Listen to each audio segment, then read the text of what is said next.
Nakita ko after a week, talagang konti na lang, no? Halos wala nang bahid. Then pagdating ng 2 weeks, as in wala na. Malinis na talaga. So, doon ko na pinamalita nung sinabi ko sa kapatid ko na ganito, ang galing, hindi, parang magic yung nangyari. So, syempre, hindi ko naman na-expect talaga na paniwalaan nila ako kasi biruin mo, 10 years kong bit-bit tong sitwasyon na to, tapos in just 2 weeks, napagaling ako ni barley grass.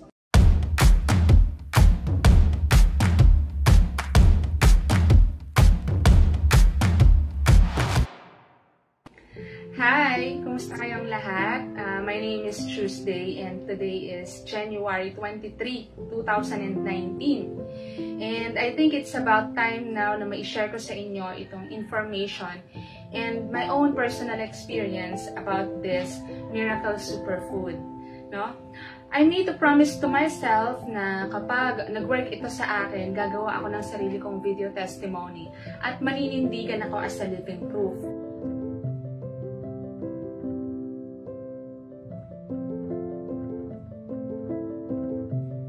Hinayaan ko na lang yung condition ko hanggang sa na-adapt na lang ng katawan ko yung iritasyon, no? Imagine, almost every day meron akong suot na pads.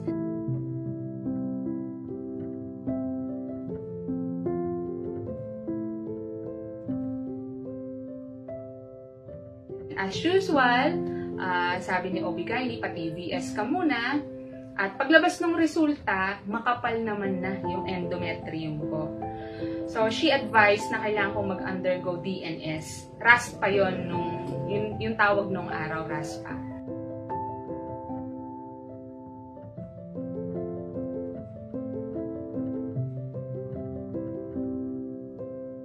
Then, sinabi ko sa kanya, minessage ko na lang siya, Dok, ba't ganon? Meron ulit. Ang sabi niya sa akin, diba ka stress ka? Kailangan mong magbakasyon, kailangan mong mag-relax.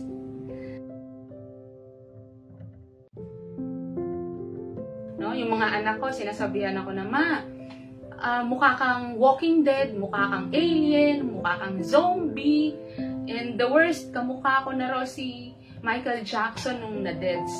So, hinayaan ko lang yun. Totoo naman eh. Nakikita ko yung sarili ko sa salamin, ganun na talaga yung tsura ko.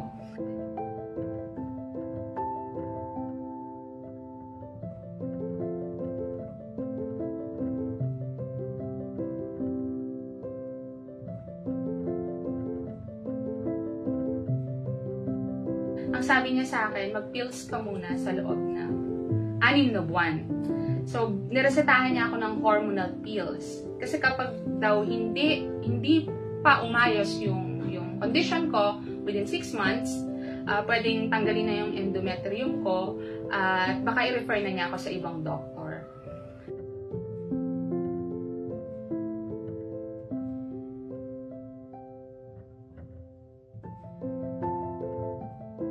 Tatlong buwan lang dahil hindi ko na talaga kinaya yung side effects.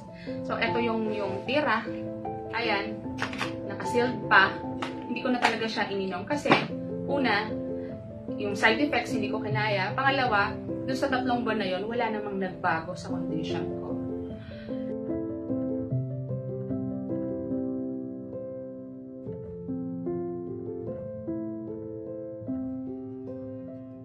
Among them all, ang nakapukaw talaga sa attention ko is the barley grass. Kasi, according sa nabasa ko, ang barley grass ang number 1 na masustansyang pagkain sa balat ng lupa, diba? Dito sa mundo, dito sa ibabaw ng mundo. So, ang ginawa ko, nag-research ako ulit hanggang sa nagulat ako, ang dami palang mga brand names ng barley grass. Kinumpare ko yon. So, parang almost the same naman yung presentation, yung research, yung pinanggalingan. No? Binase ko na lang sa affordability, yung kakayanin ng budget ko. So, I chose Salveo barley grass.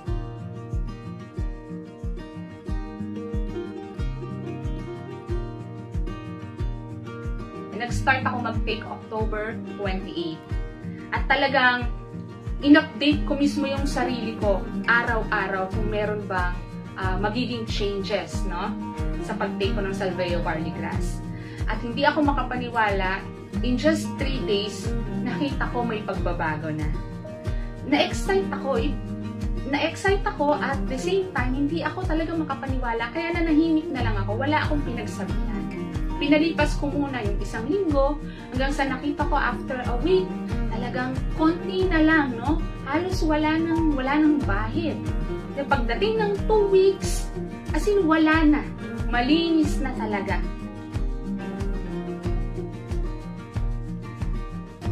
So, doon ko na pinamalita nung sinabi ko sa kapatid ko na ganito, ang galing, hindi, parang magic yung nangyari. So, syempre, hindi ko naman na-expect talaga na paniwalaan nila ako kasi biruin mo, 10 years kong bit-bit tong sitwasyon na to, tapos in just 2 weeks, napagaling ako ni barley grass.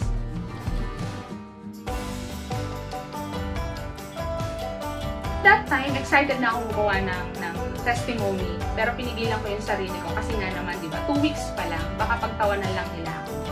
So, sabi ko sa sarili ko, aantayin ko na mag2 buwan, at least 2 months, no?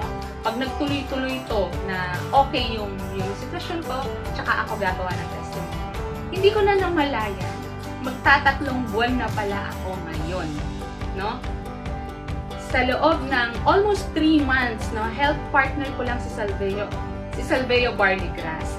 At masasabi ko talaga na ang gaanong pakiramdam ko, I feel energized every day. Tapos nagkaroon na ng buhay, nagkaroon ng kulay yung balat ko, yung itsura ko, no?